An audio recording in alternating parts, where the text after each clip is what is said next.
Hello everybody, Amyte here, and welcome back to the track analysis series for my album From the Other Side. For this video, I'm going to be talking about two songs because they're particularly similar in terms of how they were produced.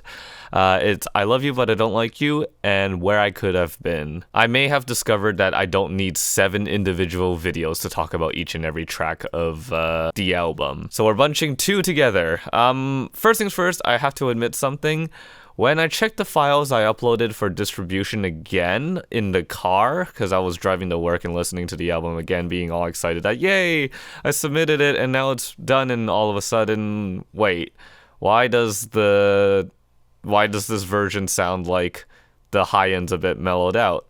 So then I listened to it again back at home with my speakers and my headphones, and I was like, huh, that is weird. How come, I didn't hear this? So I actually ended up fixing a little bit of the high end for the final, but unfortunately, it's not the version you hear in streaming services like YouTube, Spotify, and Apple Music. But it is the version you do hear in the YouTube upload on my channel and on Bandcamp and SoundCloud. So if you really want the most updated version of I Love You But I Don't Like You, and Leave It All Behind for that matter, because that was also another track I had to adjust ever so slightly. Yeah, like I said, this channel's videos, SoundCloud, Bandcamp, those are the finals.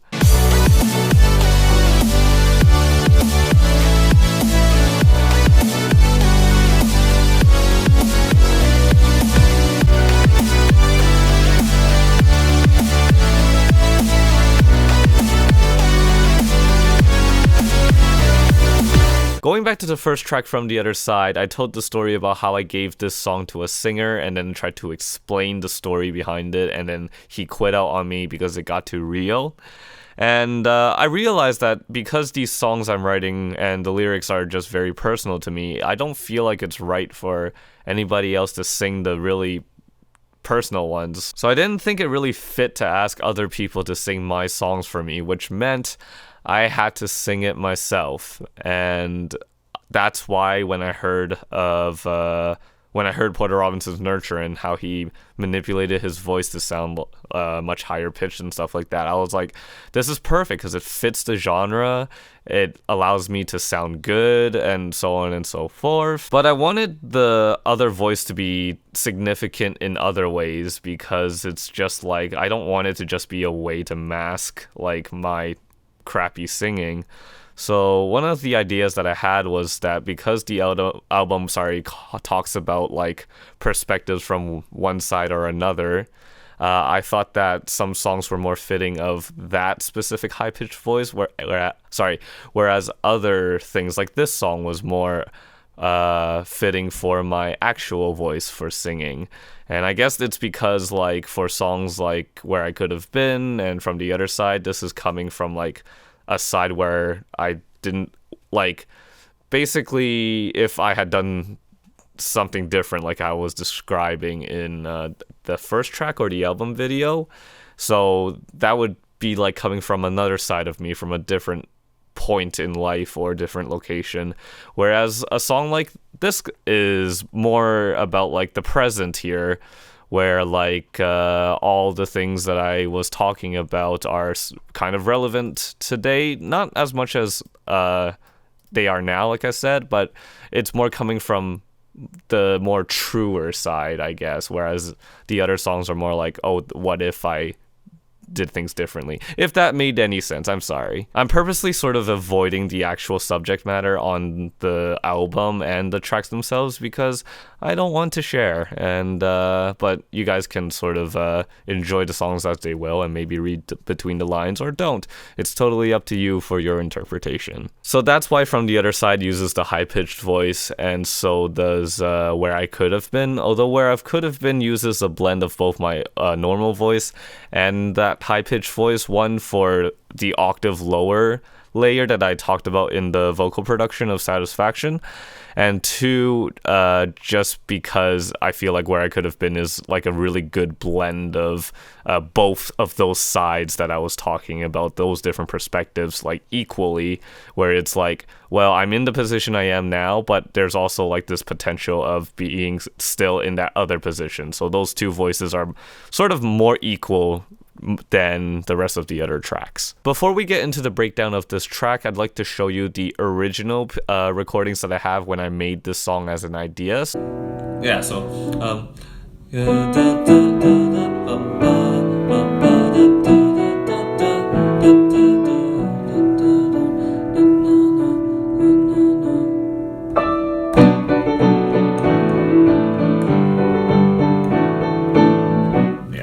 that's a different way to do it. But I don't like you. Can we cut to the chase and save us all some face? I love you but don't care about you. Let's say it's goodbye, my friend. Don't wanna see you again. No, no, no.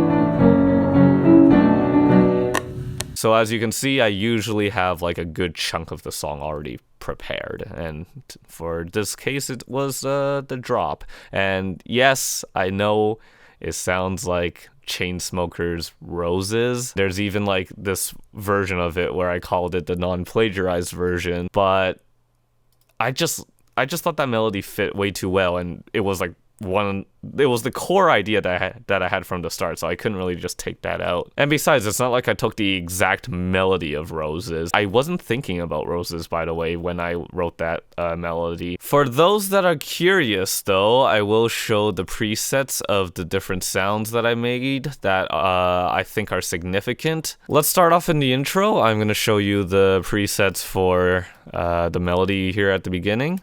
So this is the first one. Oop, my bad. Actually, and I'm going to put it around here so it's a bit easier to hear because it filters in. So this is the top layer. Pretty simple. Here's the next layer. This is a preset from I keep forgetting what it stands for. Oh, Echo Soundworks. I believe this is free. I mean, I got it for free. I mean, if it was not free, then I paid for it like a responsible young adult and a contributing member of society. Yes. But this is what it sounds like. So, sounds pretty cool. And finally, in here, this is a Cymatics preset. And yeah. This is what it sounds like. When you put it all together, it sounds like this. So that's cool. Later on in the chorus, I used the top layer / preset again for this melody.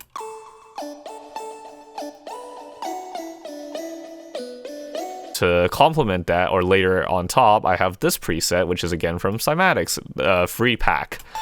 And it sounds like this. So very Game Boy-y, I suppose. I mean, it's called Atari, so very retro. Moving on to the lead for the drop, here's some presets. And actually, you know what? We're going to go this way. Again, a pretty cool preset, but all in all, it's just, you know, super saw in its own right. This sound, I believe I made myself. It sounds really weird, but I ended up liking it. So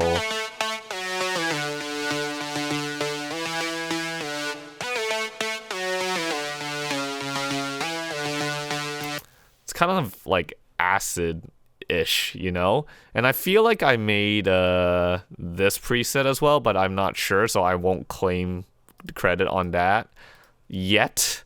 But anyways, the final layer here, you'll be surprised, it's literally just a saw wave with 5 unison.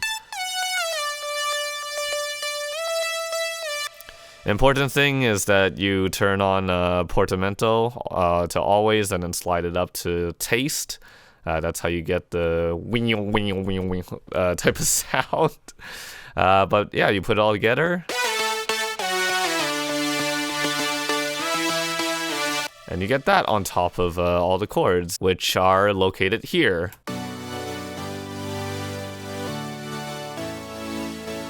And again, these are all just super saws with layered on top of the white noise layer that I was talking about to make it sound more fuller. And then all within the group, I EQ it a little bit more and put a little bit more OTT on it. The rest of these are just bounced audio from MIDI, which is probably located in one of these project files, but I don't know which one. And frankly, again, you've already seen it enough that you probably understand what my workflow is like.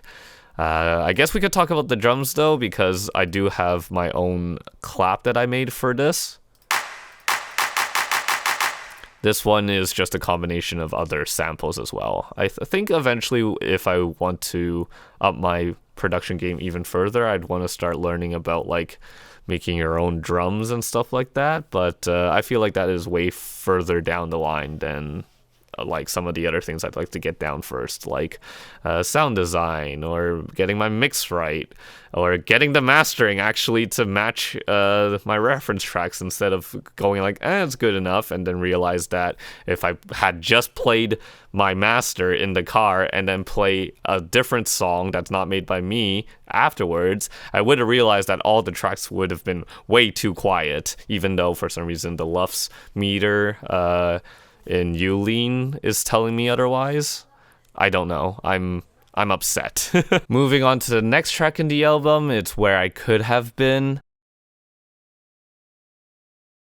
And sing those words that made us proud. Say something here, just make it loud, and make it something, something so dream up all the world where I have 1, 2, 3.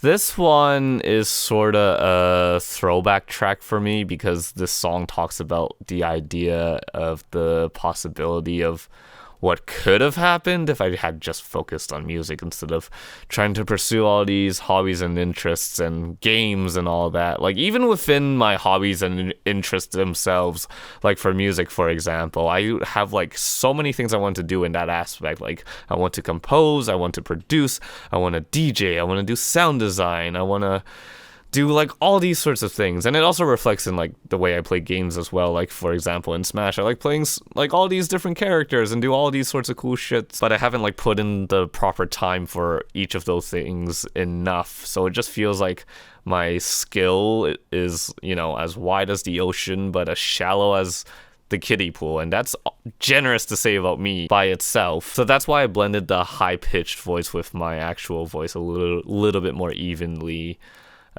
in this track compared to others. But I think it's, you know, every producer's dream to, you know, make it big and get noticed and have a top hit and have it played at festivals, or even to play at festivals or something like that.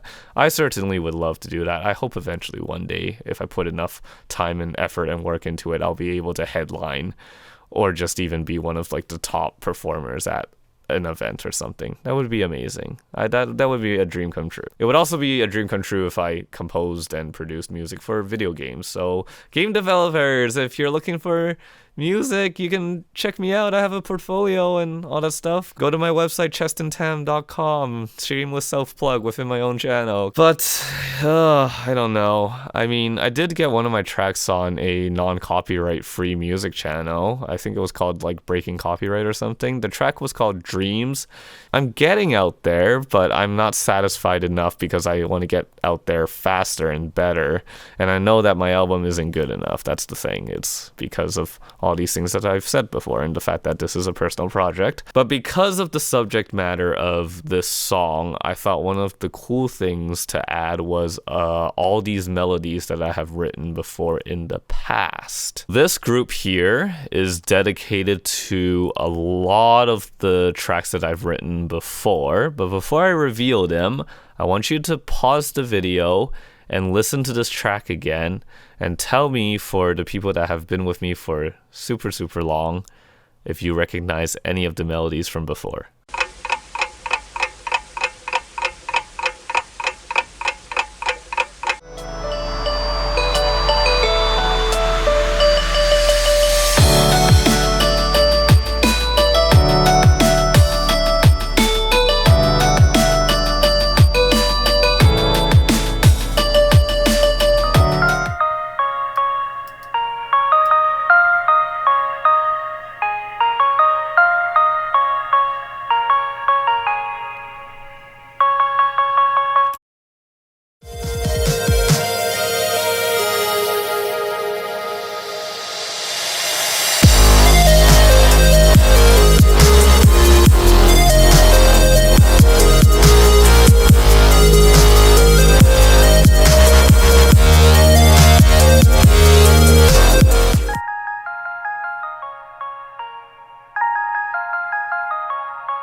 So yeah, this is why this track means quite a bit to me. Luminescence was probably one of my bigger tracks because I marketed it as a blackmail inspired track, so I guess that's why people found it more. So I guess the strategy is to just advertise your tracks as this big artist's inspiration or something like that.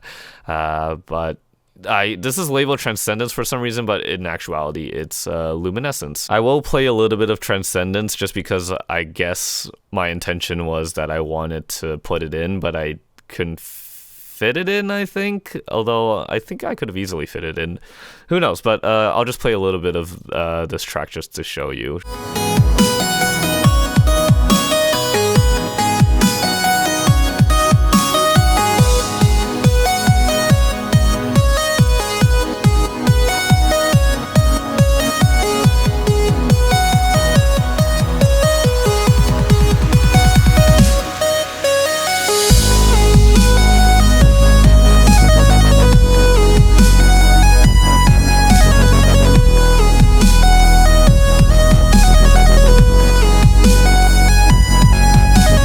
An interesting thing I do want to point out for this track is that I purposely wanted to make this track not necessarily have a build-up like most EDM songs have. So instead of doing a build-up, I was like, ooh, what if I could make a build-down type of deal? So I thought about it for a while, and I was like, oh, what if I just like had nothing, like no drums in like the build-up, and then just have it sort of like dissipate with a held note. So that's why I came up with like this little bridge into the drop. Pack your feelings deep inside and dream up all the worlds where I have been. And even then, within the first drop, it starts off slow with just a kick going like douche, douche, douche, instead of like being a little bit more active. It's certainly different. And different was what I needed because I realized that I was just sort of writing the same thing every single time and it just got boring. So having tracks like this and the next one, which I'll talk about, which is Lean on Your Shoulder, was a really nice refresher for me, and I'm sure for the listening experience as well. But yeah, you know how normally songs have like part of the lyrics in the title? Well, this is like the second time now that I've made the title of the song not from like the lyrics or whatever. Originally From the Other Side and Where I Could Have Been had different names before when they were still an idea, but I feel like these titles fit more, like I said, with From the Other Side. But yeah, for Where I Could Have Been, the title is basically just the combination of the ending of the two choruses of the song. So the first time it says, and dream up all the worlds where I have been. And then the second time it says, and dream up all the worlds I could be in. So again, that's why it's pretty significant for me to mesh the two voices of my actual voice and the weird robot-y voice together evenly, because it's a mix mash of like those two different worlds put together. So I'm making it like a lot more symbolic than it really needs to be. In the end, it's a pretty good sounding track in my opinion out of all of them, or just in comparison to my old stuff. That's more usually my basis of how I deem things good for me. As long as I'm continuously improving, I will be kind of happy, but I won't be satisfied. You can see how CPU intensive my projects can get due to the fact that I put everything in MIDI. So a lot of stuff, especially the chord stacks and lead stacks, I usually have to freeze or just bounce immediately.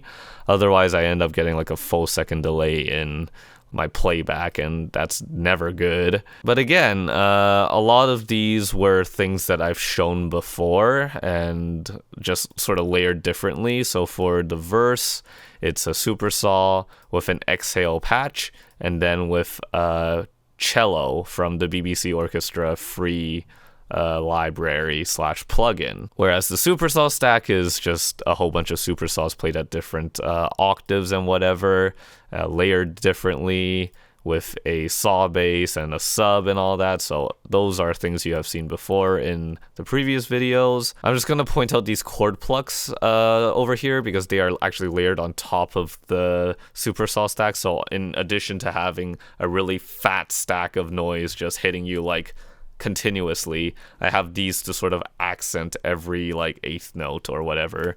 So, and it's just gently added on top of that to avoid making a lot of mud into the mix. So these are cut very sharply. I guess I'll quickly show the presets for this. This is... I don't freaking know what this is. I'll just solo each and every one of these and then just go one after the other. So there's that. There's the Porta Pluck I saw. This is interesting because this is from... I think it's just from Serum. Yeah, it's a preset from Serum. Then we have the patch for the main lead of Language by Porter Robinson. I processed it a shit ton and just distorted the hell out of it. And then I just sort of cleaned it up at the end here.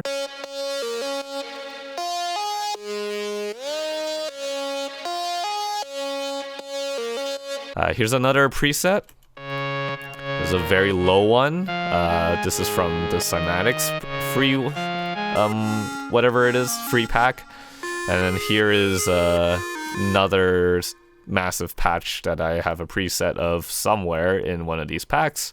But instead of using this as a bass as the patch would suggest, I used it as a lead, which is kind of inspired by the story of the song Like a G6. The producer described it as he was putting the MIDI into the lead, but then he accidentally dumped it into the bass and then played it, and then he made $6 million off of it, or whatever was that punchline.